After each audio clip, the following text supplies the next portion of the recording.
Hola jóvenes, esperando que se encuentren de lo más bien, vamos a proseguir con la clase de distribuciones de probabilidad discretas. La última vez conversamos acerca de la distribución uniforme, el experimento de Bernoulli, que ustedes también le podrían denominar distribución de Bernoulli, pero en estricto rigor es básicamente un experimento, porque la cantidad de intentos es uno, ¿ya? Y esos intentos yo puedo atinarle, tener éxito, o no atinarle, tener fracaso. O dicho de otra forma, puedo tener un éxito o puedo tener cero éxito, ¿ya? Y cuando uno replicaba ese experimento Bernoulli, lo convertía en una función de distribución binomial, ¿ya? Que seguía la misma función de distribución de probabilidad desde el punto de vista del valor asociado al éxito y al no éxito, ¿ya? Pero ahora venía ponderado por las formas en las cuales yo puedo ordenar, arreglar o combinar, mejor dicho, los números de posibilidades de éxito que yo puedo tener, ¿ya? En este caso era una combinatoria porque el orden en el fondo no importaba, ¿ya? ¿Qué quiere decir esto? Que si yo tengo esta información, ¿ya? Desde el punto de vista de que si quiero dos éxitos en 5 intentos, me da lo mismo al final que el primero y el segundo sean los éxitos y los otros 3 no lo sean, o que el primero no sea, el segundo sí, el tercero no, el cuarto sí y el quinto no. Ahí también tengo dos éxitos de un total de 5. Entonces ese arreglo en el fondo, desde el punto de vista de la combinación, es el mismo, ¿sí o no? Y por eso me refiero a que el orden no importa, lo importante es que ocurran los éxitos, ¿ya? Independiente de cuándo ocurren en la cantidad de intentos, ¿ok?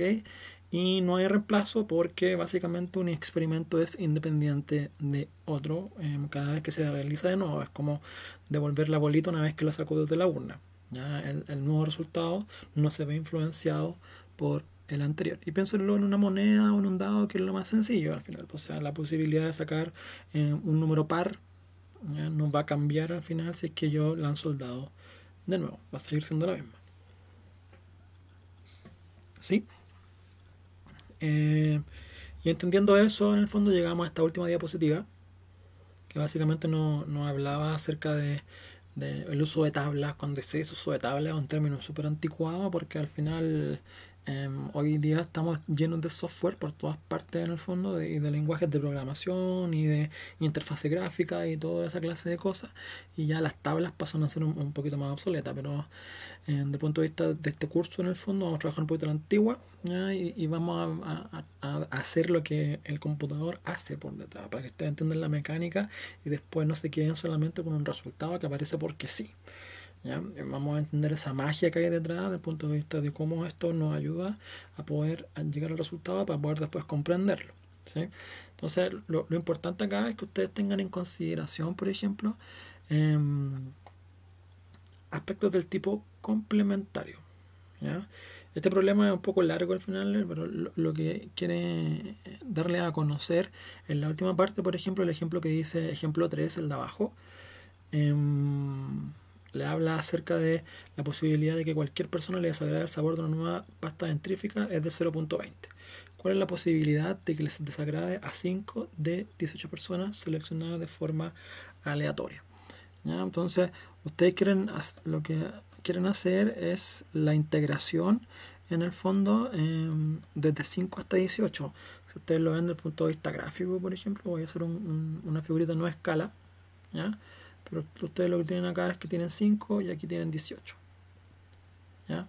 Y esta es la barrita de 5 en el fondo asociada a la probabilidad correspondiente. Recuerden que este eje es la probabilidad. Y aquí tienen otras barritas, por ejemplo, ¿ya? Que, como les digo, esto no está a escala hasta que llegan hasta el 18, ¿sí? Entonces ustedes lo que quieren hacer es todas estas barritas sumarlas, ¿sí, no? Entonces al final no les interesa mucho en el fondo, punto de vista de esta suma, lo que está entre el 0 y el 4 o lo que sea mayor que 18. Y por eso es importante acá que vean estos términos de aquí, ¿sí? Porque la gracia de esto es que ustedes no sumen en el fondo el 5, el 6, el 7, el 8. haciendo todo el proceso de hacer la multiplicación de las probabilidades de éxito y de fracaso, elevándolo a los exponentes correspondientes y multiplicándolo por la combinatoria respectiva, sino más bien, bueno, lo que hacen es suman desde 0 hasta 5, ¿ya? Y le restan en el fondo de la probabilidad desde 0 hasta 4, ¿ya? En el fondo, si yo lo marcar aquí en un color, lo que yo acá voy a hacer es obtener, ¿cierto? Desde 0 hasta 4, ¿ya? Y después lo que tengo es desde 0 hasta 5, ¿sí o no?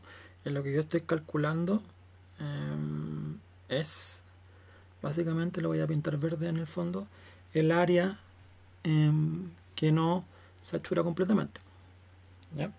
Entonces ahí ustedes tienen esa posibilidad, ¿ya? Entonces, de un punto de vista práctico, puede pasar, por ejemplo, con esta clase de cosas, cuando ustedes, por ejemplo, si tienen esto mismo, ¿ya? Que llegue un valor que pueda llegar hasta 20, por ejemplo, partiendo desde la probabilidad de 0, y ustedes le dicen, bueno, quiero la probabilidad, ¿cierto? Desde, no sé, 17 hasta 20. ¿Ya? O pueden ser que les pidan en el fondo la probabilidad hasta este caso, ¿ya?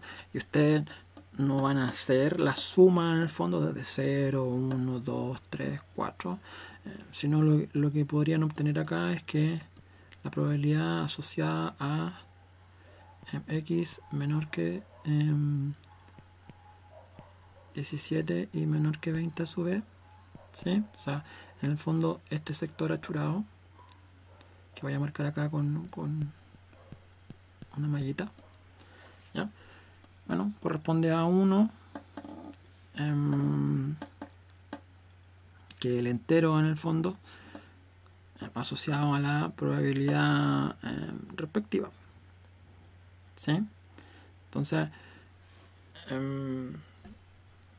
eso va a corresponder a esa área, ¿ya?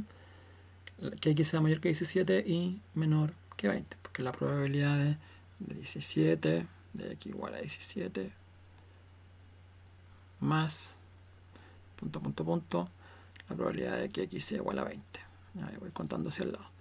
Pero si a mí me pide lo opuesto en el fondo, ¿ya? Entonces la probabilidad de que x esté entre 0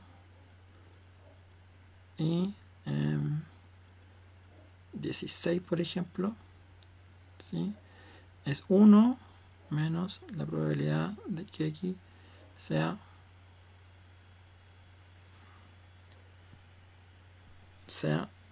17 menor o igual que x y menor o igual que 20. ¿Ya? Aquí lo voy a poner menor o igual, ¿sí? Entonces, lo importante es que esto se vaya complementando, ¿ya? Y aquí el secreto es, aunque sean muchos números, ustedes saben que todo esto suma 1, entonces lo que al final pueden hacer es pescar la regla de lo más sencillo, ¿sí? En donde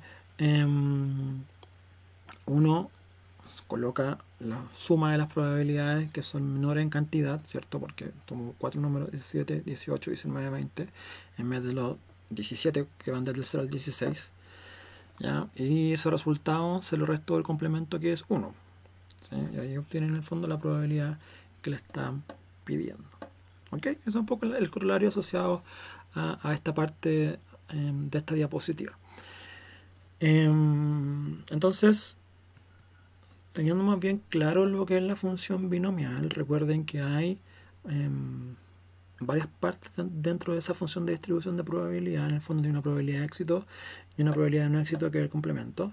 Tienen que su x, su variable aleatoria, es el número de éxitos que ustedes tienen en tanta cantidad de ensayos. El número de veces que saco un 3 al lanzar un dado 8 veces, por ejemplo, ¿ya? Y tienen que considerar que esto tiene una forma de hacerse, en el fondo una combinación de formas posibles que va a ponderar básicamente esta función de distribución de probabilidad. Entonces, bueno, ¿qué pasa ahora en el fondo? Si esta área aleatoria, ¿ya? Yo la tengo particionada, que se llama, ¿sí? Y aquí entiendo por particionada al final, en donde hay una situación que consideramos más particiones de la población y no dos, como en el caso de la binomial, ¿ya?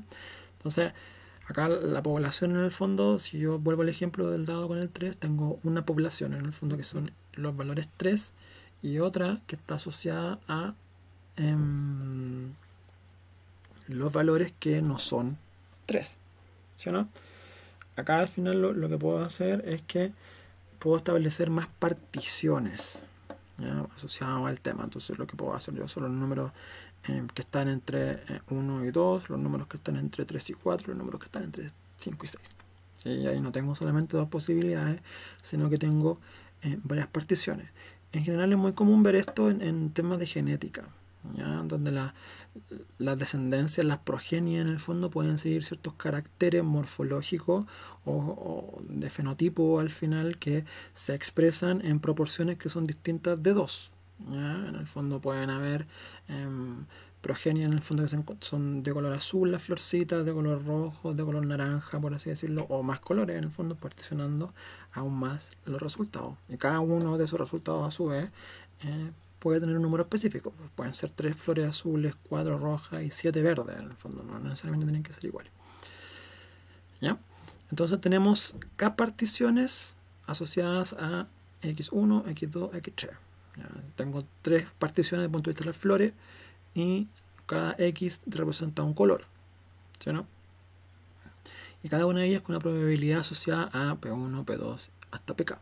¿Ya? Si tenía 3 flores de un color, 4 de otra en el fondo y 5 otras más, tengo un total de 11 valores en el fondo, y si saco las proporciones asociadas con una de ellas, las razones mejor dicho, voy a tener una probabilidad aproximada de cada uno de los casos, ¿ya? Y hay n ensayos totales que son independientes, ¿ya? Vale decir, ¿qué quiere decir eso? Que la probabilidad de éxito no va cambiando en función de los datos, ¿ya? En el global, ¿ya? Porque en el individual en el fondo las probabilidades entre estas particiones pueden ser distintas, ¿ya? Pero en el experimento la probabilidad no va cambiando, la probabilidad compuesta, por así decirlo. Vamos a ver con un ejemplo. Esa es la función de distribución de probabilidad. Si ustedes se dan cuenta, ahora lo que nosotros tenemos es bueno, la cantidad de formas posibles viene dada por esa combinatoria, ¿ya? No sé si se acuerdan de esta permutación en el fondo que era n partido en A, B y C, por ejemplo, donde A más B más C era igual a n, ¿ya? Que era una permutación donde el orden se importaba y si había reemplazo. Bueno, esto es algo parecido, ¿ya? Y esto multiplicado por cada una de las probabilidades individuales de todas las particiones en el fondo, elevada a la cantidad de éxitos en el fondo que tiene cada una de estas particiones. Ustedes entenderán, aquí no hay solo un éxito, hay varios éxitos asociados a distintas particiones. Yo puedo querer tener 3 éxitos en la primera partición, 2 éxitos en la segunda y 4 en la tercera, ¿ya? Dependiendo de las proporciones originales en el fondo, esas probabilidades van a ir cambiando, ¿ya? Y aquí ya sabemos que la sumatoria de los x es igual a n, el número total de ensayos, y las probabilidades de cada una de estas particiones suman 1. ¿Ok? Entonces, estos conceptos ya más o menos los tenemos claros, nos sirven en el fondo para poder darle una señal básicamente al problema. Desde el punto de vista de la media, si ustedes se dan cuenta, tenemos una media por cada uno de los i's, ¿ya? En el fondo, la sumatoria de todos los i's da lugar al k, ya que son las particiones, en el fondo, más que la sumatoria, la divisoria de todas estas particiones, ¿ya? Yo tengo k particiones y cada partición yo la puedo definir como con un i, ¿ya? X1, X2, X3, ¿ya? si son 3 particiones, por ejemplo. Entonces no voy a tener solo una media general, sino que voy a tener un promedio, ¿ya? Una esperanza por cada una de las particiones. Esa viene dada por la cantidad de ensayo multiplicada por la probabilidad de la partición correspondiente. En el caso de la varianza, aplica esta fórmula, ¿ya? Recuerden que esto en estricto rigor es el Q, para este caso I, ¿sí? Y recuerden que la variabilidad les da una medida de variación en el fondo, de dispersión, asociado a la función de distribución correspondiente. Y eso se aplica mucho mejor si que ustedes sacan la desviación estándar, ¿ya? Y por último tienen una covarianza, ¿ya? Que aplica en este caso porque tienen dos grupos, ¿ya? O más de dos grupos en el fondo. Si tienen dos particiones en el fondo, tienen un grupo S y un grupo T, pero si tienen 3 o más, pueden tener un grupo S, un grupo T, un grupo H, un grupo J, ¿ya? Como ustedes quieran llamarle. ¿Ok? Entonces, para cada uno de estos casos, esa es la fórmula de la covarianza, y recuerden que si ese resultado es positivo, por ejemplo, para S y T, lo que está diciendo es que en la medida que la proporción de T sube, la proporción de S también, o si la proporción de S baja, la proporción de T también lo hace. Y si es negativa, ¿ya? S puede subir y T vendría bajando, y al revés, T podría subir y S podría ir bajando. Y eso es lo que nos dice la covarianza. Entonces, desde el punto de vista de un ejemplo, suponga que de acuerdo a la teoría mendeliana, un cierto cruce de plantas produce una descendencia en el color de las hojas de estas plantas. Esta descendencia está de acuerdo a la siguiente relación: 8 sobre 4 sobre 4. ¿Ya? Con estos antecedentes determine cuál es la probabilidad de que en 8 descendencias de plantas, 5 sean rojas, 2 sean con hojas amarillas y 1 con hojas blancas. ¿Ya? Y ahí ustedes tendrán que 5 más 2 más 1 da igual al número de ensayos, que es 8. ¿Ok? Entonces, aquí están básicamente los parámetros asociados al problema. Recuerden que estas son las variables aleatorias, ¿ya? Y estas son las probabilidades. Y esos son los parámetros de la función. Recuerden que estas funciones siempre tienen un parámetro, o uno o más parámetros, ¿ya? Entonces, ustedes sabiendo que esta es la proporción, yo espero que si ya hay, por ejemplo, ahí se me fue, 16 en el fondo nacimientos o descendencias o progenies, que 8 sean rojas, ¿ya? 4 sean amarillas y 4 sean blancas, ¿ya? Entonces la probabilidad más cercana a 1 en el fondo es cualquier tipo de resultado que esté cercano a esa proporción, ¿ya? A esa razón compuesta. Y acá en el fondo al ojo uno lo ve, claro, hay más rojas, ¿sí o no? 5. Y hay menos amarillas y menos blancas, ¿ya? Pero en rigor, la cantidad de amarillas debería ser la mitad de las blancas, perdón, las amarillas deberían ser la mitad de las rojas, y las blancas también deberían ser la mitad de las rojas, ¿cierto? Siguiendo esa proporción que aparece ahí. Y eso al ojo más o menos nos está dando, ¿sí? Entonces la probabilidad va a existir, ¿sí o no? Pero no, quizá no debería ser tan cercana a 1. No sé si me siguen la idea, es como ir viendo a priori en el fondo el resultado que uno esperaría. Porque claro, al ojo esa razón compuesta no se está dando, ¿ya? Entonces, si uno resuelve el problema, lo que tiene acá, para cada uno de los casos en el fondo, es que esta es la probabilidad esperada de las flores rojas, ¿sí? De la amarilla y de la blanca,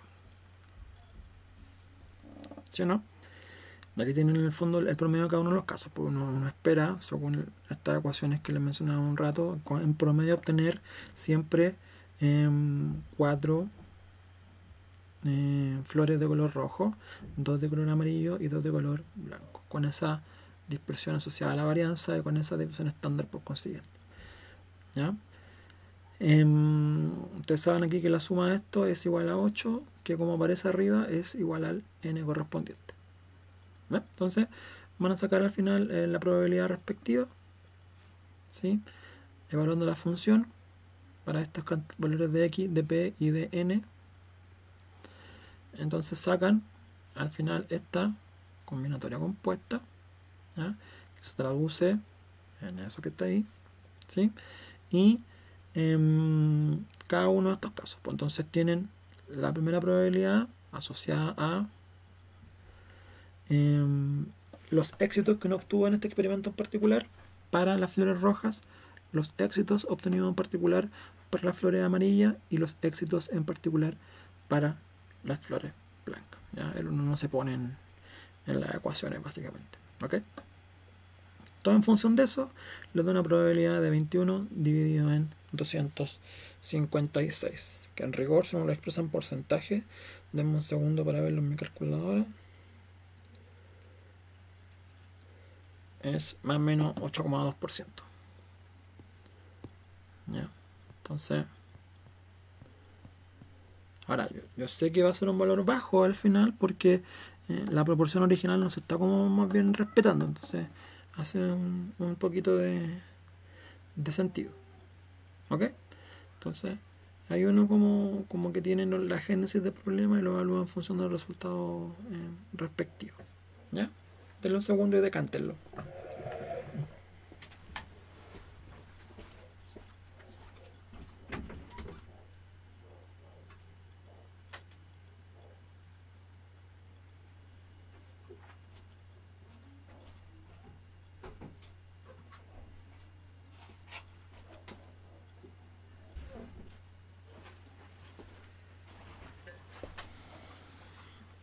Bien, entonces pasamos ahora a la distribución binomial negativa, ¿ya? Que no tiene ningún negativo desde el punto de vista de un signo asociado a la distribución binomial, sino que es una distribución que es más bien independiente, ¿ya? Pero se llama binomial negativa porque está la variable aleatoria cambiada, ¿ya? Si es la binomial, nuestro x, nuestra variable aleatoria, eran los éxitos, ¿ya? En una cierta cantidad de ensayos. Aquí en la binomial negativa, nuestros x son los ensayos, ¿ya? En donde van a ocurrir cierta cantidad de éxitos. Por eso está como al revés y por eso uno viene a decir que es negativa. Entonces, como dice ahí el enunciado, cuando se está interesado en la probabilidad de que el késimo éxito ocurra en el xésimo ensayo, esta clase de experimento es llamado binomial negativo. Entonces, por ejemplo, yo quiero decir que al lanzar un dado, por ejemplo, lo que estoy diciendo yo es que saque por segunda vez un 3, ¿ya? En el quinto lanzamiento, ¿ya? Y en ese sentido, en el fondo, aplica de esa forma.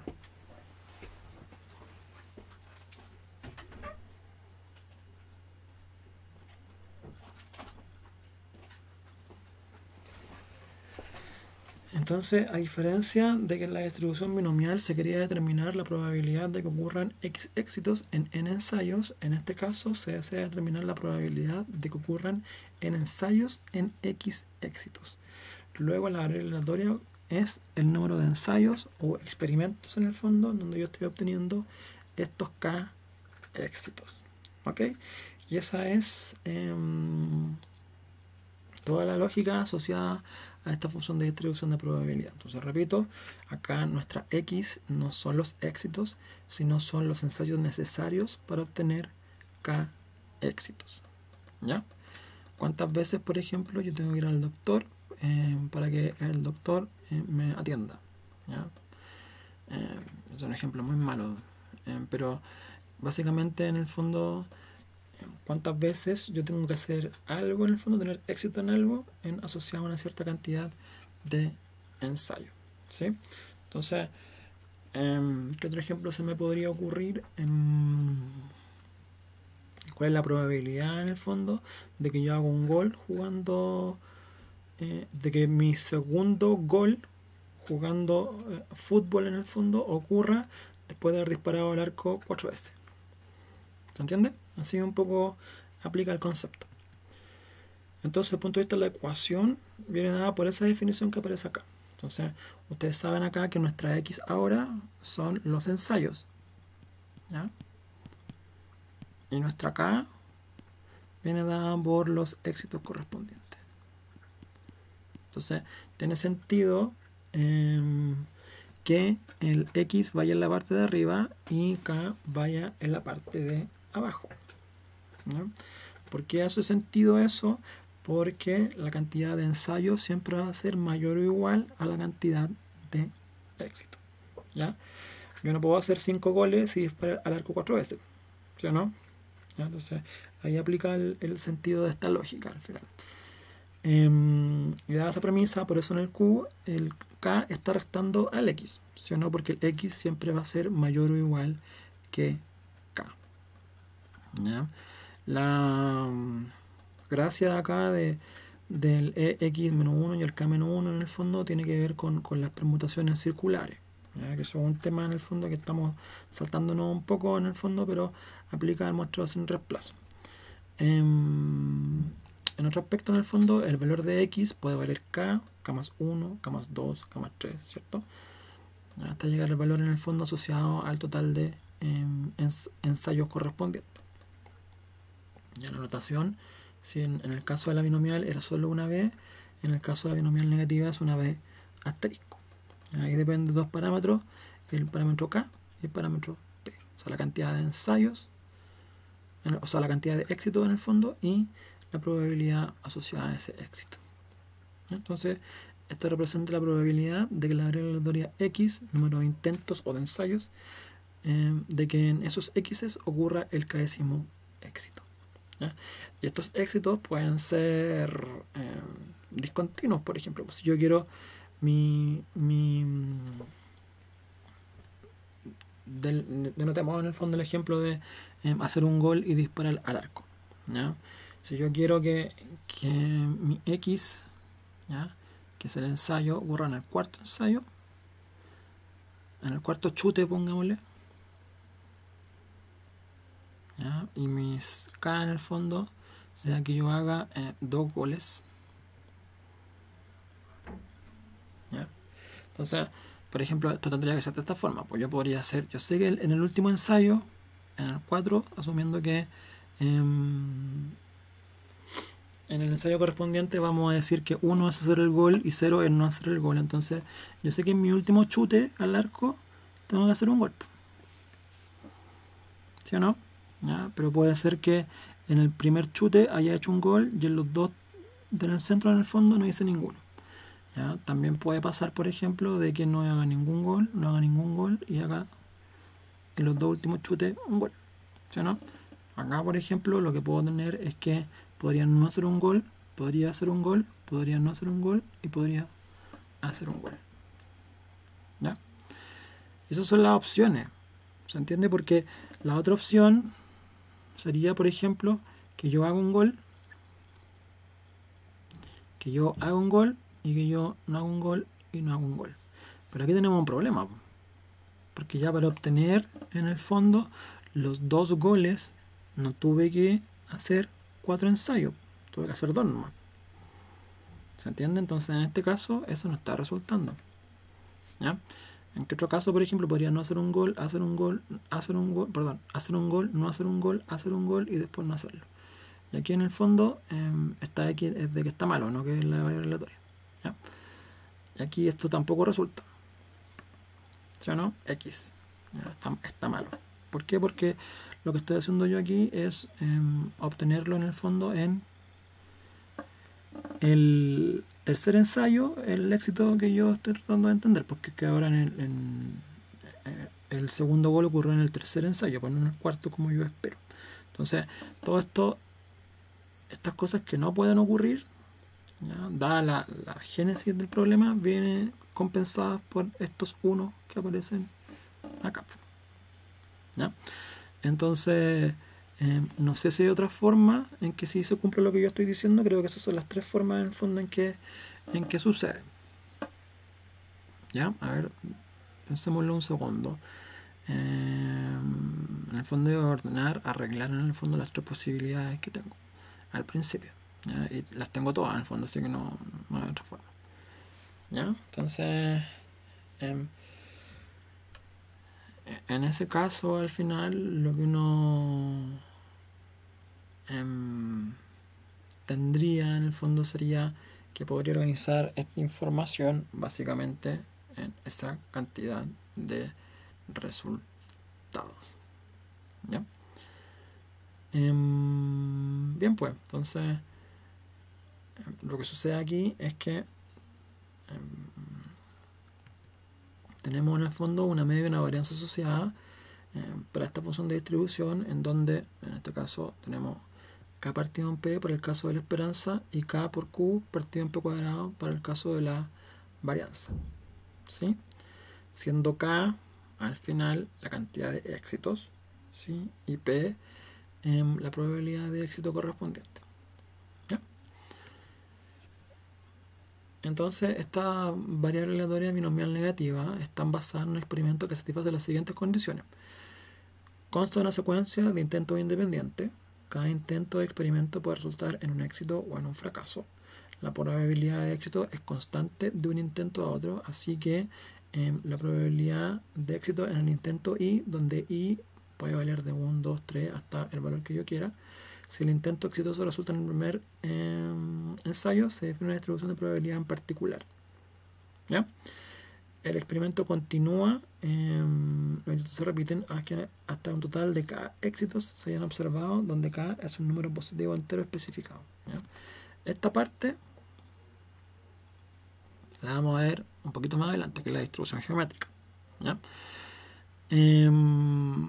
Pero terminamos con esta distribución de probabilidad en primer lugar. Si se fijan, nuevamente la probabilidad se mantiene constante ensayo a ensayo. Mi probabilidad de hacer un gol sigue siendo la misma, ¿no? Independientemente del intento, el ensayo en el cual yo estoy participando.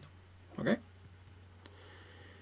Entonces, volvemos al ejemplo, si se acuerdan de la última clase de los novillos. ¿Ya? Queríamos ver en este caso si una nueva dieta en el fondo producía una disminución en el consumo de estos novillos. ¿Ya? Lo que a que su vez se puede transformar en una mayor eficiencia, ¿sí? O por consiguiente en una pérdida de peso. Entonces hicimos el experimento, se seleccionaron 3 grupos de animales donde se midió en cada novillo de cada grupo la disminución en el consumo.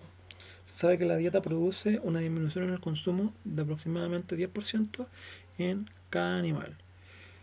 Con estos 3 antecedentes, calcule la probabilidad de que al seleccionar un grupo de 3 novillos se obtenga por segunda vez en el grupo que todos hayan obtenido una disminución en el consumo, o ninguno de los 3 tenga una disminución en el consumo, y que esto hubiese ocurrido en el quinto grupo observado.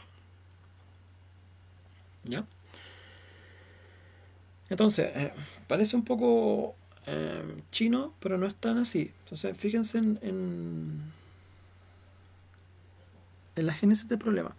Yo tengo que mi P en este caso es 0,1, ¿sí o no? Que aparece ahí como 10%. Tengo grupos de novillos, ¿ya? En donde en cada uno de ellos tengo 3 animales, ¿sí? Entonces acá la gracia no está en ver cada novillo como un individuo, sino cada grupo de 3 novillos como un individuo, ¿sí? No sé si me sigue la idea. Entonces acá no es que cada novillo sea un representante particular del problema, sino que básicamente el grupo de 3 novillos corresponde a esa variable, ¿ya? Entonces queremos saber que todos hayan en estos grupos disminuido en el consumo, ¿ya? Y ninguno de los 3 tenga una disminución en el consumo, y que esto hubiese ocurrido en el quinto grupo observado. Entonces, bueno, yo puedo definir una variable W en donde existe una pérdida en el peso y una variable V en donde digo que no hay una pérdida en el peso. ¿Ya? Entonces, si yo tengo 3 novillos por grupo, lo que puedo decir es que los 3 novillos pierdan peso es básicamente 0.1 al cubo, ¿sí o no? O 0.1, que es la probabilidad de que el primer novillo pierda peso, por 0.1, que es la probabilidad de que el segundo novillo pierda peso, y 0.1, que es la probabilidad de que el tercer novillo pierda peso. Estoy acá. ¿Ya? ¿Qué significa eso al final? Que las probabilidades de que pierdan peso los novillos son independientes, ¿ya? No depende de que uno pierda peso, de que el otro lo haga también o que suba peso, sino que cada uno pierde peso de forma independiente. ¿Ya? Y eso me da una probabilidad asociada a que 3 pierdan peso. Entonces, si esa es la probabilidad de que 3 pierdan peso, ¿cuál es la probabilidad de que los 3 ganen peso? ¿Sí o no? Entonces, tengo ahora este valor, ¿sí? Que es 0,9 al cubo. Luego, tengo la posibilidad de que o todos pierdan peso o todos ganen peso, ¿ya? Que corresponde a la unión, ¿ya? Recuerden que esto es, si usted lo ve como un conjunto, asociado a que todos pierdan peso o a que todos ganen peso. Y eso me da un total de 0,73. ¿Ya? Que eso es lo que plantea la pregunta.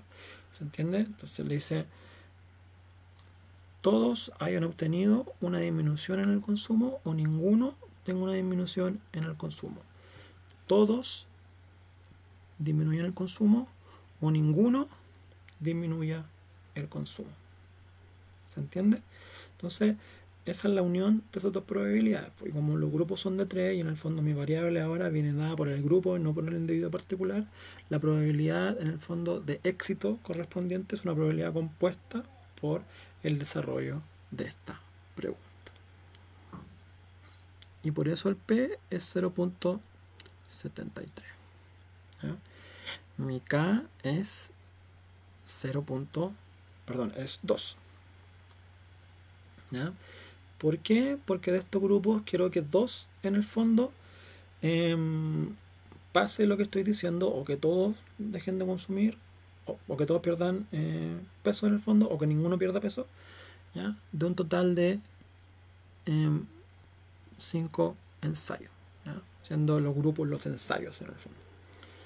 Entonces, es un poco complicada la génesis de la pregunta, porque yo en rigor lo que estoy diciendo es cuál es la probabilidad, ¿ya?, de que en 5 ensayos, ¿cierto? O de hecho, dicho de una forma del enunciado del problema, cuál es la probabilidad de que en 5 grupos, ¿ya?, 2 disminuyan o aumenten su peso. ¿Se entiende? Entonces, dado que la posibilidad de disminuir o aumentar su peso es de 0,73, ¿ya?, aplico la ecuación y eso es 4%. Dejémoslo en 4,2. ¿Ya? Esto ahora no hace tanto sentido desde el punto de vista del enunciado, ¿ya? Entonces uno como que tiene que creer más en fe ciega respecto del resultado que está obteniendo, ¿sí? Y aquí tenemos en el fondo la esperanza y el sigma cuadrado. Si esto es básicamente 1, el sigma también va a ser más o menos 1. ¿Ok? ¿Qué me quiere decir? Un valor esperado de 2,74, ¿ya?, que de los 5 grupos, ¿ya?, yo en promedio voy a ver que 2,64, si uno lo aproxima en el fondo, va a decir que aproximadamente en 3 grupos o todos tienen pérdida o todos tienen no pérdida. ¿Ya? Se entiende que de estos 3 grupos todos pierden o ganan. ¿Ya? Bueno, ¿qué pasa con los otros 2 grupos? En el fondo si son 5. Bueno, otro grupo, por ejemplo, pueden haber todos ganado, ¿sí, no?, o todos perdidos, ¿sí? Pero no una combinación de ganar y perder. ¿Se entiende, no? La probabilidad que estamos diciendo acá es que puedan ganar o perder. No sé si queda claro aún. En el fondo yo tengo 5 grupos, ¿ya? Imagínenselo de esta forma. 1 es que pierda y 0 es que gane. ¿Qué quiere decir eso? Es que yo sé en el fondo que en el quinto grupo vamos a separarlos por barritas rojas, ¿ya? Tengo acá un grupo, 2 grupos, 3 grupos, 4 grupos, 5 grupos, ¿ya? Yo sé que en el quinto grupo, porque tiene que darse en el fondo, en el éxito en el fondo, en el quinto ensayo tienen que haber 2 éxitos, y yo tengo grupo de 3 novillitos. Puede darse, por ejemplo, que en el quinto grupo, ¿ya?, todos pierdan. ¿Se entiende? Y todos pierdan, por ejemplo, vamos a poner puro 0. ¿Ya? Pueden ser también puro 1. ¿Por qué no? Porque básicamente la probabilidad está asociada a que gane o que pierda. ¿Sí o no? Lo que puede pasar es que también pueden ser puro 1. ¿Sí? Puede ser que en este intento de acá todos hayan perdido. ¿Ya? Pero también pueden ser todos 0. ¿Se entiende? Porque es o. Pueden perder o puede que no. Lo que sí está pasando es que puede cualquier otra combinación acá. Puede ser que uno pierda, otro no pierda y uno pierda. Puede ser que uno pierda, no pierda y no pierda. Y todas estas combinaciones que estoy notando acá son no éxitos desde el punto de vista del problema. ¿Se entiende, no? Por ejemplo, aquí podría haber pasado que esto, o podría haber pasado que esto. Cualquier otra combinación, ¿ya? O esto, por ejemplo, esto, y así todas las que se le ocurran que no satisfacen en el fondo la respuesta, o que todos pierdan o que todos ganen. Yo sé que en el último grupo tiene que ocurrir lo que estoy esperando, ¿cierto? Porque yo quiero que ocurra en el quinto ensayo, que al menos ocurra 2 veces, ¿ya? Y el otro en el fondo de los dos puede estar acá, o puede estar acá, ¿ya? O puede estar acá también, ¿ya? Pero lo que sí tiene que ocurrir es que en cualquier parte que esté, las otras partes sean un no éxito dependiendo de la pregunta. Dar una vuelta y les va a quedar más claro. ¿Ok? ¿Ya? Parece complejo, pero no lo es tanto. Entonces, como les hablaba hace unos minutos, no sé si se recordarán, pasando a otra distribución, el caso de la distribución geométrica dice que como un caso particular de la distribución binomial negativa resulta ser la distribución geométrica, cuyo caso ocurre cuando k es igual a 1. ¿Sí? Entonces yo quiero básicamente solo un éxito. No siento que soy tan bueno para el fútbol y no quiero hacer 2 goles, sino que quiero hacer solamente uno. ¿Ya?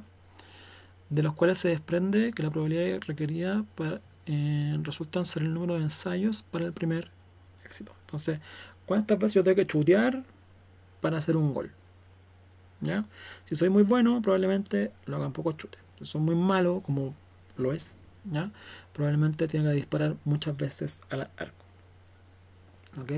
Y en ese caso la función de distribución de probabilidad es básicamente un experimento Bernoulli. Vean que no está ponderado en ninguna parte por la combinatoria asociada a las veces que puedo hacerlo. ¿Por qué? Porque aquí yo solamente quiero un solo éxito. ¿Ya? Y lo que estoy viendo ahora es mi cantidad de ensayos. ¿Sí? Entonces, si ustedes se dan cuenta, al final lo que tenemos acá es que esto siempre tiende a 1, o vale 1 mejor dicho, ¿sí? Y tenemos este experimento de Bernoulli en el fondo que viene dado al final por el valor básicamente que pueda tener x. ¿Ya? Entonces, ¿cuántos ensayos yo necesito para obtener el primer éxito? ¿Ya? Y en este caso, según la derivación de la anterior, cuando k vale 1, entonces la media se transforma en esto y la varianza se transforma en esa ecuación de acá. ¿Ok? Entonces, por eso no quiere decir que sea sencilla de aprender, pero sí es sencilla de entender. Entonces, distribución geométrica, ¿ya? Es básicamente una binomial negativa cuando el k vale 1. ¿Ya? Si la binomial negativa en el fondo era la distribución asociada no al número de éxitos como en la binomial, sino el número de intentos, la geométrica sigue siendo también el número de intentos, pero para conseguir básicamente el primer éxito. ¿Ya? En la otra en el fondo teníamos varios éxitos asociados. ¿Sí? Entonces el ejemplo dice, suponga que un experimento de injertos en árboles frutales y se quiere conocer cuántos intentos son necesarios para que un injerto no produzca el efecto deseado. ¿Ok? Se sabe que la probabilidad de que un resultado exitoso es 0,8. ¿Sí?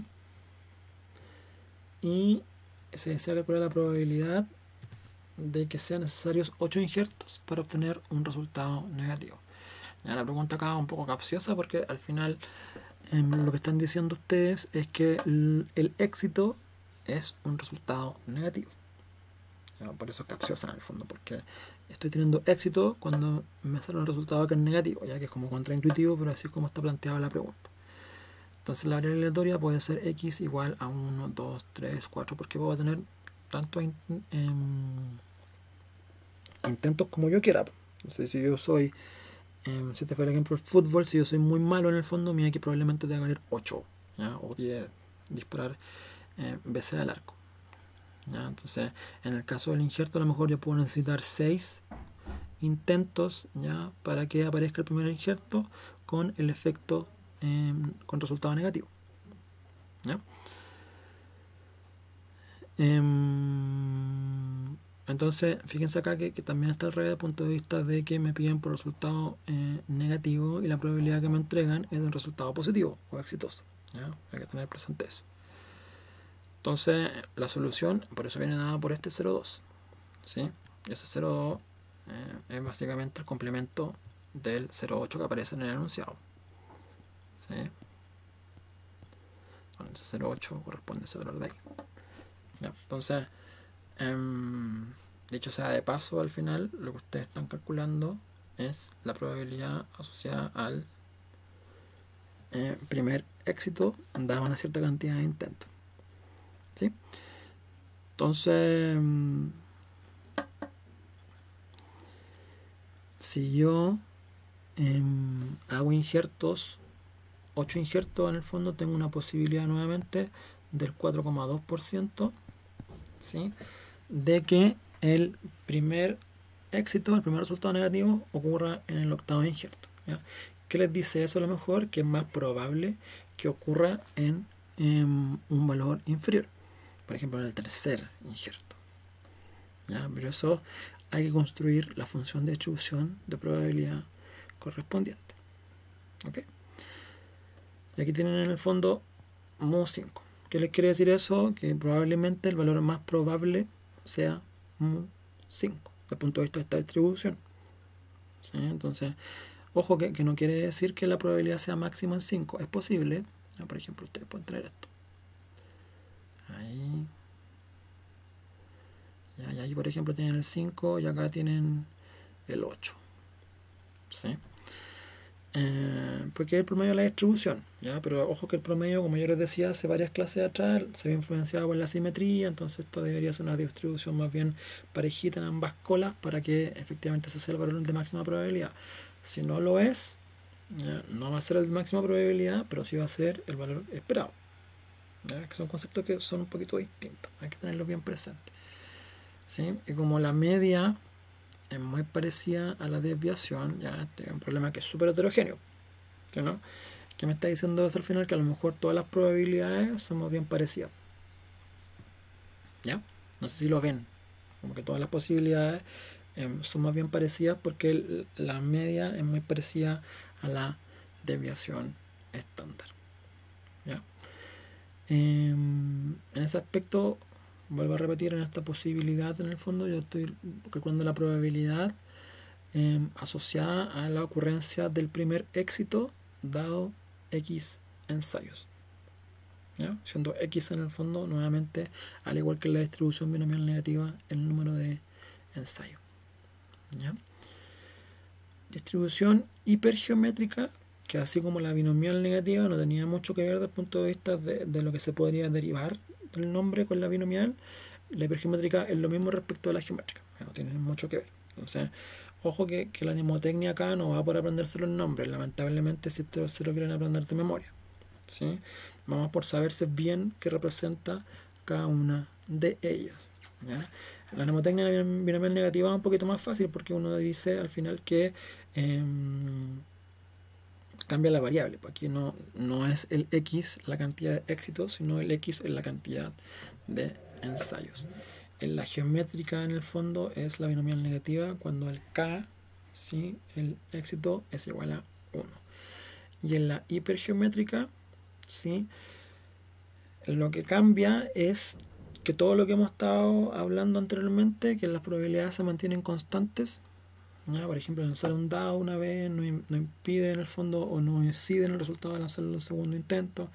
¿Ya? El seleccionar, por ejemplo, el shooter al arco y hacer un gol, eso no afecta la posibilidad de que yo chute de nuevo y que no haga un gol, por ejemplo. ¿Ya? Eso cambia con esta función de distribución de probabilidad.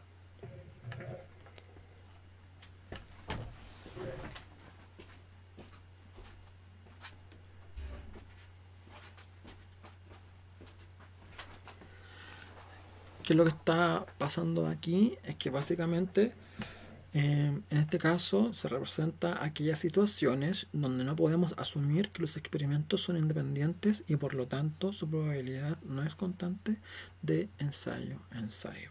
¿Ya? Y esta es la distribución hipergeométrica. ¿Ya? ¿Qué propiedades tiene? Que como les mencioné, el valor P no es constante de ensayo a ensayo y se asocia a un muestreo sin reemplazo.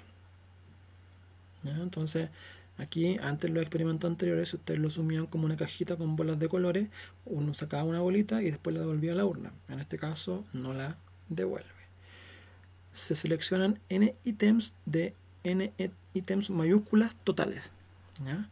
K de los n ítems mayúsculas son clasificados como éxitos y n-k son clasificados como fracaso o no éxito. ¿Ok? Entonces, lo que tienen aquí al final son tres tipos de valores. ¿Ya? De valores enteros, por así decirlo, asociados a la distribución discreta. Un número total de elementos, ¿sí? Una selección n minúscula de ese total de elementos, ¿ya? Y un valor k asociado a éxitos o no éxitos del punto de vista de los n totales. ¿Ok? Entonces, el otro valor que es relevante acá es el valor P, que es la probabilidad en el fondo de éxito correspondiente. Entonces, ustedes tienen que por definición tienen esta distribución de probabilidad. ¿Ya? En una hipergeométrica, lo que ustedes tienen acá es que para cada X, ¿sí? Si se fijan, la variable aleatoria ya no depende del P, que se denomina H minúscula. ¿Sí o no? El P ya no es un parámetro.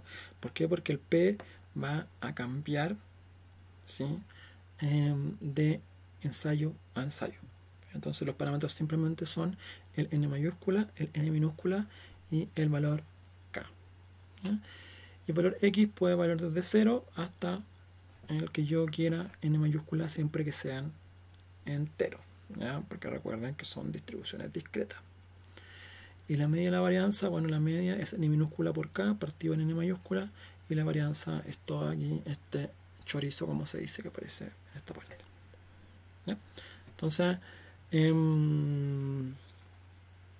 desde este punto de vista, lo que ustedes tienen es que su denominador, en el fondo, su espacio muestral, es el número de elementos que yo puedo tomar de n minúscula sobre un total de n mayúscula elementos.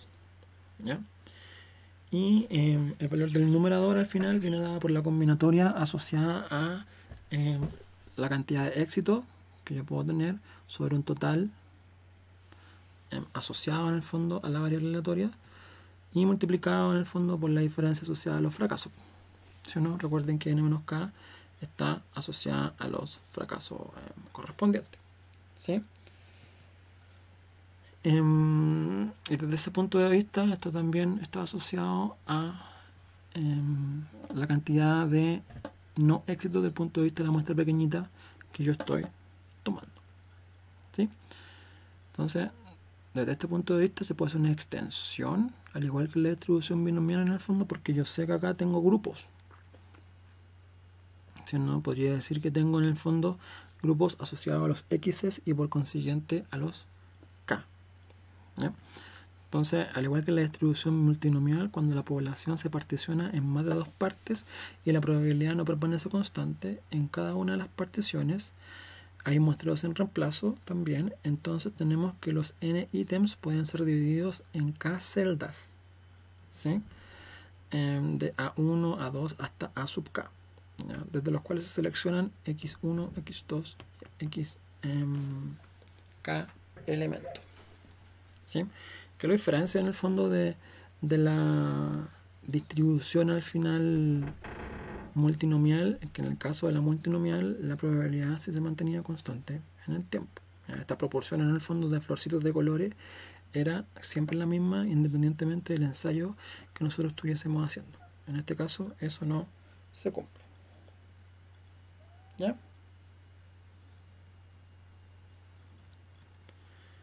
Entonces, en ese caso, lo que no tiene al final es que, bueno, este componente que veíamos anteriormente, ya, que nosotros lo derivábamos al final en dos combinatorias, ¿sí?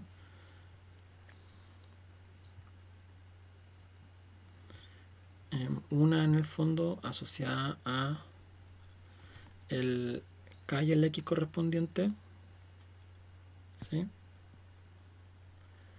El K sobre el X, me queda muy fea la K, ¿ya? Aquí el N menos K y aquí el N minúscula menos X. Ok, entonces esto yo lo estoy particionando al final por el número de grupos K a lo mejor que puedo tener.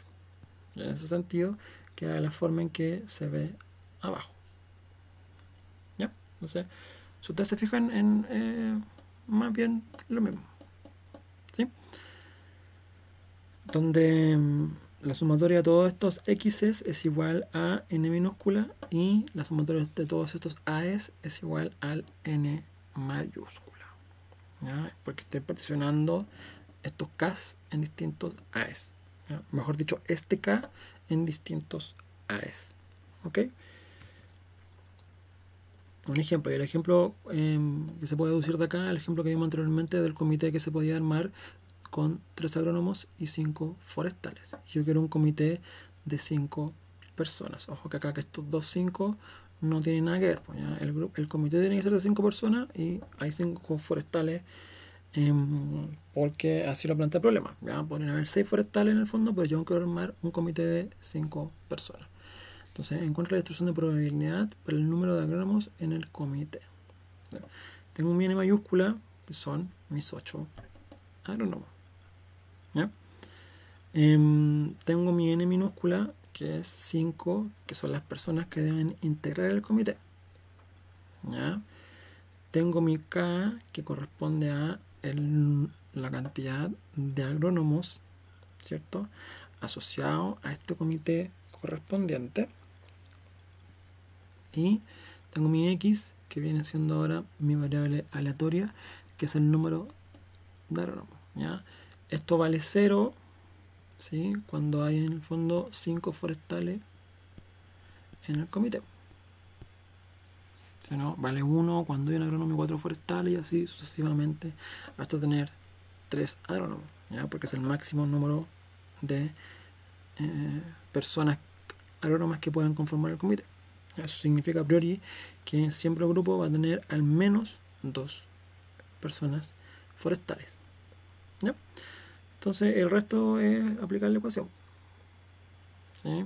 Y eso me va a dar al final que tengo esta función de distribución de probabilidad. La probabilidad de que haya un agrónomo es 15 sobre 56, de que hayan 2 es 30 sobre 56, de que hayan ningún agrónomo en el fondo es 1 sobre 56, y de que hayan 3 es 10 sobre 56. Dado que la probabilidad es de 2, es la más alta, probablemente la media de esta distribución está más cercana al 2, ¿ya? Entonces yo sé que esto acá suma 1, ¿cierto? Y entonces esta función de distribución de probabilidad del número de agrónomos está dada por, bueno, esta variable de acá, ¿ya? Recuerden que acá tengo mi k, ¿sí o no? Y ahora el k sobre x. Y aquí tengo al final mi n menos k, ¿cierto? Y acá yo sé que esto es mi k menos x, tal como aparece ahí, ¿ya? Entonces, fíjense, la media cercana a 2, el valor más probable de ocurrir, ¿ya? y es no negativo, sino que es un poquito inferior a 2 porque, si ustedes se fijan, el valor más probable de ocurrir que le sigue en importancia es 1. Entonces, tiene sentido que esté tirada hacia el 1 la media. ¿Ya? Y aquí está la varianza y la desviación estándar correspondiente, que es la raíz de ese valor. ¿Ya? Que lo obtenemos al tiro con la calculadora. ¿Ya? Entonces, que es 0,7.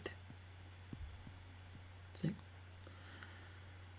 Eso respecto de la distribución hipergeométrica. Y respecto de la extensión correspondiente, tenemos un grupo de 10 plantas, ha sido considerado en un estudio agronómico. El grupo está constituido por 3 plantas con un gen resistente a heladas, 4 con un gen resistente a estrés hídrico y 3 con un gen resistente al ataque de un hongo. Con estos antecedentes, determine cuál es la probabilidad de que al seleccionar 5 plantas de este grupo, una planta tenga el gen resistente a heladas, 2 tengan el gen resistente a estrés hídrico y 2 sean resistentes al ataque del hongo. ¿Ya? Entonces, fíjense que aquí parecen haber muchos números, pero estas desagregaciones las podemos condensar en un resultado particular. ¿Ya? Denle una leída nuevamente al ejercicio.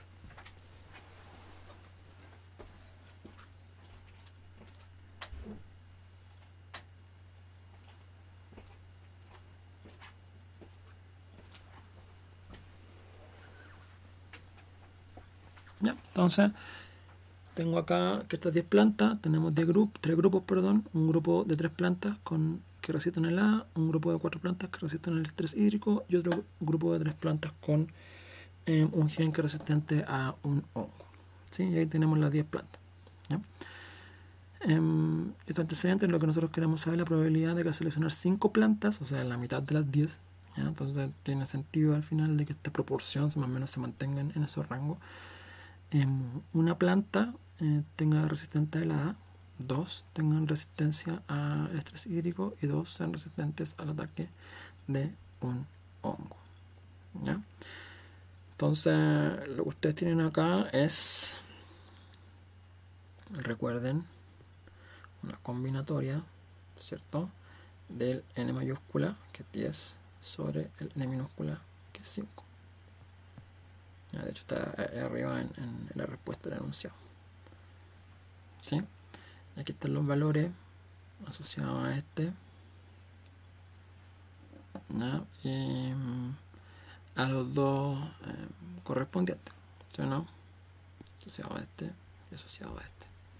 ¿Ya? Y acá en el fondo la selección para cada uno de los casos.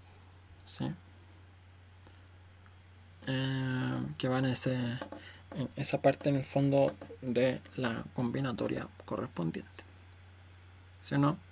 Yo sé que la suma de esto da igual a n y la suma de los de abajo da igual al n minúscula.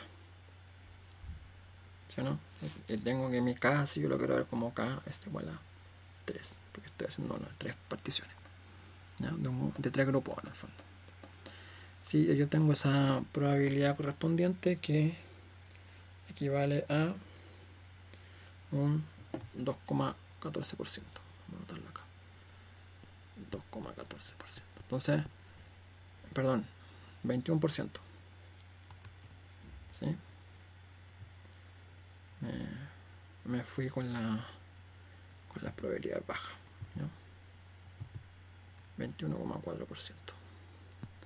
Entonces, ¿qué significa eso? Que hay un 21,4%, ¿sí?, de que si yo selecciono 5 plantas, una tenga el gen resistente al A, 2 tengan el gen resistente al estrés hídrico y 2 tengan el gen resistente al hongo, dado que sé que en el grupo de 10 plantas hay 3 con el gen resistente al A, 4 con el gen resistente al estrés hídrico y 3 con el gen resistente al hongo. ¿Ya? Como les digo, siempre es muy importante el apellido asociado a la función correspondiente. ¿Ok? Bien, me queda la última distribución de probabilidad, que es la distribución de Poisson. Como quedan en el fondo pocas diapositivas, ya vamos a pasarla igual, ya para no derivarla a una clase nueva. Así que comencemos. Entonces, hemos visto distribuciones de probabilidad discreta asociadas a una distribución uniforme, ¿sí? Donde la probabilidad se mantenía constante. Un experimento de Bernoulli o distribución de Bernoulli en donde tenía una probabilidad de éxito, una probabilidad de no éxito y solamente tenía un ensayo. Si yo hacía muchos ensayos en el fondo y ponderaba la probabilidad de éxito por la de no éxito, ¿ya? Dada la cantidad de éxitos que yo voy a obtener en función de la cantidad de ensayos que yo voy haciendo, y eso lo pondero a su vez por la combinatoria de veces en las cuales yo puedo tener estos éxitos, llego a una distribución binomial. Dame un segundo.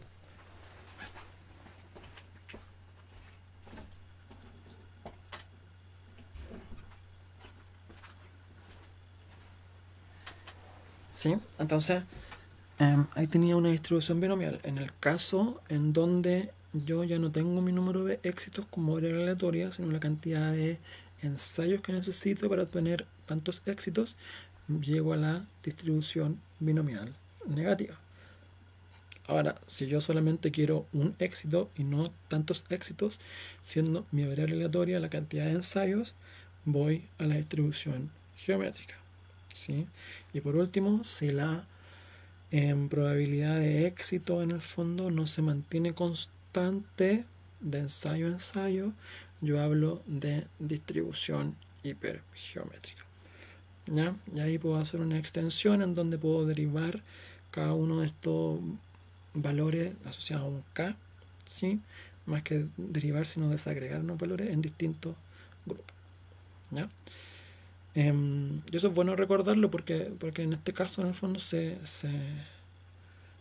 distingue de la multinomial que no nombré, ¿sí? Ahora lo acabo de recordar, en donde la probabilidad en el fondo de éxito va cambiando, ¿ya? Yo estoy acá, ¿dónde ven eso? ¿Ya? Y lo comparan con la multinomial.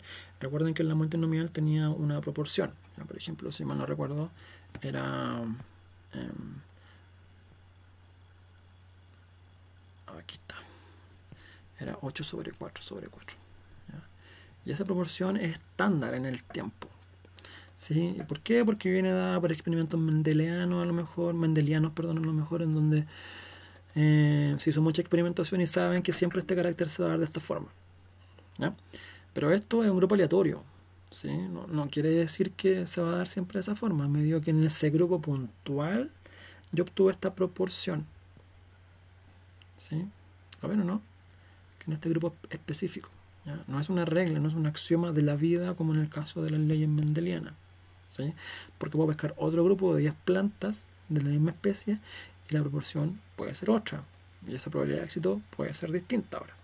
¿Se entiende la diferencia? ¿Ya? Entonces, luego de ese pequeño resumen, llegamos a la distribución de Poisson, ¿ya? Que junto con la binomial son las dos más importantes distribuciones discretas. Así que siempre me preguntan a mí cuáles son las dos que deberíamos aprender de memoria, son la binomial y la de Poisson, ¿ya?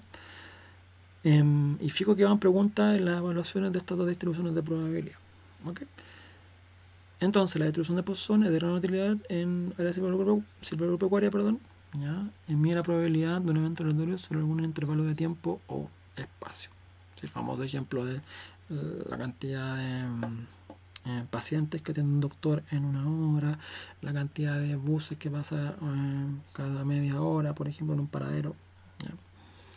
Y se lo ven despacio, desde el punto de vista espacial, la cantidad de personas que hay en un metro cuadrado al final de centro comercial a las 3 de la tarde, un domingo, ¿sí? Esta distribución también se conoce como aquella que proporciona resultados para probabilidades de eventos que son poco frecuentes, ¿ya? Pero eso es relativo. Hay eventos que son muy frecuentes que también se pueden modelar con esta distribución. En propiedad de un experimento de Poisson, el número de éxitos que ocurren en un intervalo de tiempo o región especificada son independientes de aquellos que ocurren en otro intervalo de tiempo distinto o región del espacio. El número promedio de veces mu que ocurre un éxito por cada unidad de tiempo es constante, ¿sí? O sea, el promedio de veces el promedio de pacientes que atiende este doctor en una hora es constante en el tiempo. ¿Ya? No entiende que el doctor se enferme o que renuncie o que pase cualquier cosa en el fondo, pero eso es ciego a este problema. Ya uno entiende que se mantiene constante en el tiempo ese valor. Y en el espacio. La probabilidad de que ocurran dos o más éxitos en un intervalo de tiempo muy corto o cayendo en una pequeña región es despreciable o insignificante. ¿Ya? La distribución de probabilidad del número de ocurrencias durante cualquier intervalo de tiempo solo depende del largo del intervalo. O sea, mientras más tiempo pase, mientras yo más tiempo le dé al doctor para atender al paciente, más paciente va a atender. ¿Sí o no? Y su probabilidad de atender paciente aumenta. Por el contrario, si yo en vez de media hora estoy contando 10 segundos, hay una probabilidad de que atienda 100 pacientes es ínfima. ¿Sí o no? Ese es el sentido que le dan el punto 3 y 4. O sea, repito, en la medida que yo voy alargando el intervalo de tiempo o espacio, voy en el fondo dándole más tiempo al doctor para que atienda pacientes. La probabilidad de que atienda 3 pacientes en el fondo, dado que el intervalo se fue creciendo, va aumentando. ¿Sí o no? Ahora, si yo voy haciendo ínfimo el espectro del tiempo en el fondo, si ahora en vez de media hora le doy 10 segundos al doctor, la probabilidad de que atienda 3 pacientes en 10 segundos es insignificante o despreciable. A eso se refiere. ¿Ya? La función de distribución de probabilidad sigue esta ecuación. ¿Ya? Es un poquito más extraña. ¿Sí? Contiene este número neperiano que aparece ahí. Y este lambda es, como se dice acá, el valor del promedio, el mu. ¿Sí? Es el promedio básicamente de la distribución. Entonces el valor esperado de la distribución de Poisson es igual a su varianza, ojo, y es igual a mu y también es igual a lambda. Entonces en este caso, en esta distribución, si se fijan, la media y la varianza son la misma. ¿Sí? Y claro, aquí esto puede ser de 1 hasta n minúscula si uno quiere verlo de esa forma. No puedo atender ningún paciente, o un paciente, 2 pacientes, 3 pacientes. ¿Ya? Lo que yo quiera. 5 pinos, 4 pinos, 0 pinos, dependiendo de lo que uno vea como problema. Entonces, ejemplo, suponga que el número de grietas por espécimen de concreto con cierto tipo de mezcla de cemento tiene una distribución de probabilidades de Poisson. Además, suponga que el número medio de grietas por espécimen es de 2.5.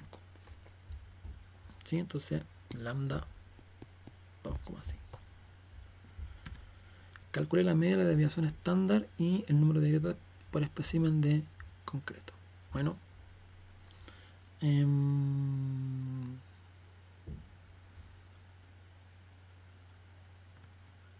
entonces tengo acá que esto es 2.5, que es igual a sigma. Entonces la raíz de sigma cuadrado es 1.58. Eso es lo que está diciendo el problema. Calcula entonces ahora la probabilidad de que un espécimen de concreto escogido al azar tenga exactamente 5 grietas.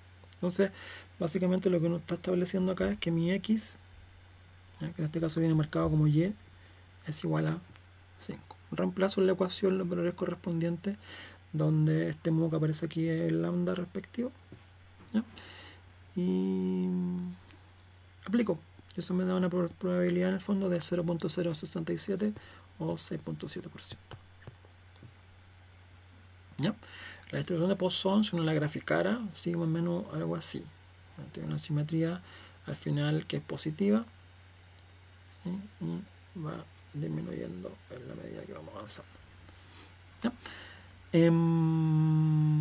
Desde ese punto de vista, al final, uno básicamente evalúa las distribuciones correspondientes y ustedes se podrán dar cuenta que pueden ir sumando barritas si es que si es que quieren al final obtener valores en una función acumulada o en un intervalo particular. Esto es una flecha, en una X. ¿Ya? Ejemplo, un estudio tuvo el propósito de analizar la relación que existe entre la época de floración de una especie frutal y el ataque de trips de California en una cierta época del año. Se supone que el ataque de insectos sigue un proceso de Poisson con media igual a 30, o con lambda igual a 30, por cada 50 centímetros. Entonces aquí está por unidad de espacio y no por unidad de tiempo, por ejemplo. Con estos antecedentes, calcule la probabilidad que se encuentren 40 insectos en el área especificada. La probabilidad de más de 2 insectos en la misma área y cuál será el número promedio de insectos por cada medio metro cuadrado. Entonces, acá la probabilidad de que x sea igual a 40, sí, me quedo mal ahí, ya, 40, la probabilidad de más de 2 insectos, entonces la probabilidad de que x sea mayor que 2, ¿sí o no? Si ustedes quieren ver acá, la probabilidad de que x sea 1 menos la probabilidad de que x sea menor o igual que 2, que en el fondo ustedes lo pueden desagregar como 1 menos la probabilidad de que x sea igual a 0 más la probabilidad de que x sea igual a 1 más la probabilidad de que x sea igual a 2. ¿Sí? Ahí se ahorran un montón de cálculos para el lado. ¿Y cuál es el número promedio de insectos por cada metro cuadrado? Por cada medio metro cuadrado. ¿Ya? Nunca ha sido muy bueno para la construcción civil, pero medio metro cuadrado no es lo mismo que 50 centímetros cuadrados, ¿cierto? No estoy seguro. Un metro son 100 centímetros y 100 por 100 hartas veces más que 50 centímetros cuadrados, ¿sí? 100 por 10 son 1000 y son 10.000. Entonces, si en 50 metros cuadrados hay eso en 5000 metros cuadrados, ¿cuánto hay? ¿Se entiende? Es la regla de 3. ¿Sí? Si lo hice bien, es 30 en 50, ¿cierto? Entonces, x en 5000. ¿Sí o no? ¿Ya? Porque medio metro cuadrado son 5000 centímetros cuadrados. ¿Ya? Si lo hice bien, ojo, creo que lo hice bien. ¿Ya? Yo sabía en el fondo que esto está malo. ¿Ya? Entonces, vayan, revísenlo por favor. Yo lo corrijo en el caso de que no esté correcto. ¿Sí?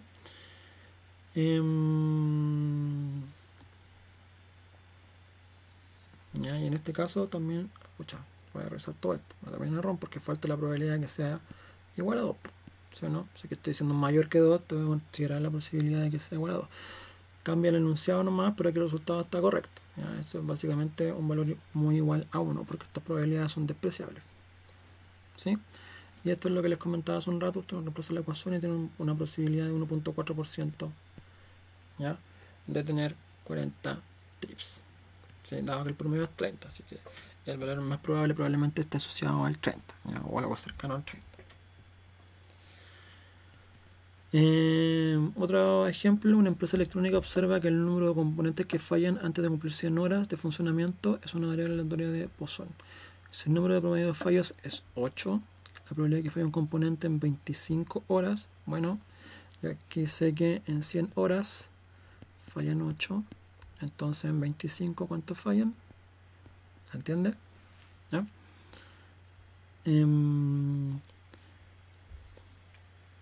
Y lo mismo para el segundo caso, puede que no falle más de 2 componentes en 50 horas. Si yo sé que en 100 horas fallan 8, ¿ya?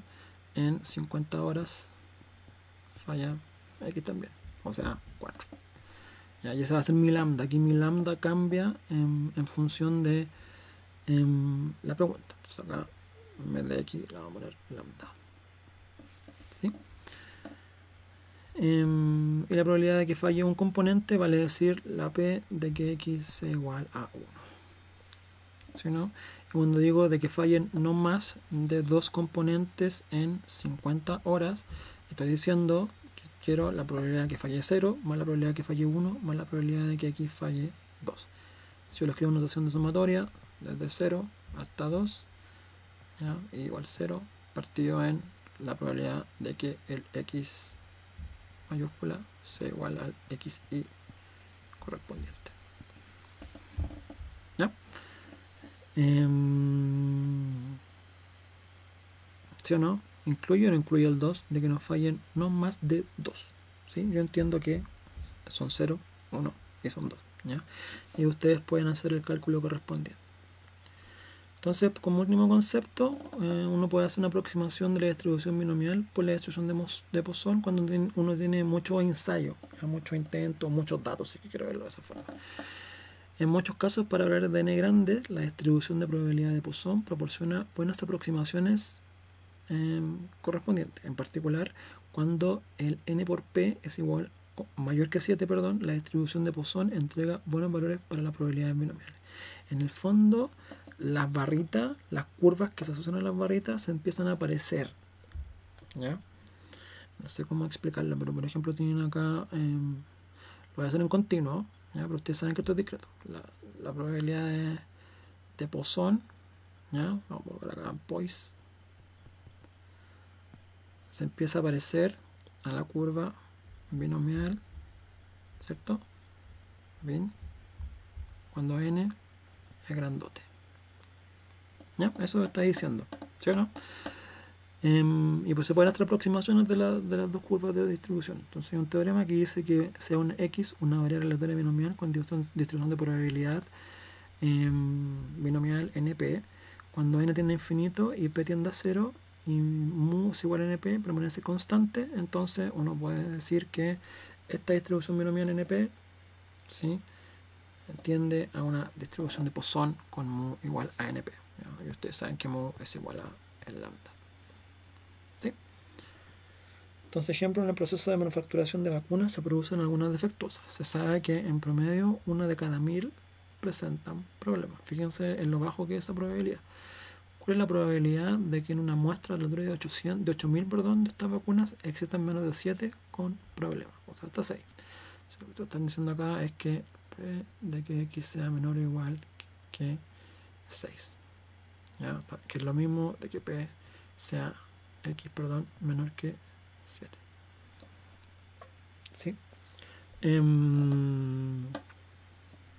Y así lo ven. Como el n es muy grande, tenemos 8000, entonces podemos hacer la aproximación, ¿ya?, con este valor de n y con este valor de p, porque sé que la probabilidad es de 1 en 1000, o sea, 0.001 la probabilidad de éxito, que en este caso es de que salga defectuosa la vacuna que corresponde, ¿ya? Entonces uno puede aproximarlo a una Poisson con mu igual a 8, ¿cierto? Siendo mu 8000 por 0.001 es igual a 8, ¿ya? De ahí sale ese 8, ¿se entiende? Recuerden que el mu en la binomial es n por p. ¿Sí? En este caso se asimila a un lambda. Y me da esa posibilidad. Entonces hay 31% de posibilidades de que hayan menos de 7 vacunas al final que tengan algún defecto de una muestra de 8000, ¿ya?, dado que falla una en 1000. Sí. Bueno, entonces aquí tienen la solución. Tienen para cada uno de los casos desde 1 hasta 6 y después hacen la sumatoria de todo lo correspondiente, ¿ya? Igual parece largo hacer esto a mano, ¿ya? Y vamos a ver las evaluaciones como lo colocamos al final para que el concepto les quede claro y puedan resolver problemas de este tipo. Bien, eso es todo. Espero que haya quedado más bien claro, ¿ya? Cualquier cosa me consultan y nos estamos viendo, ¿sí? Un saludo. Chao, chao.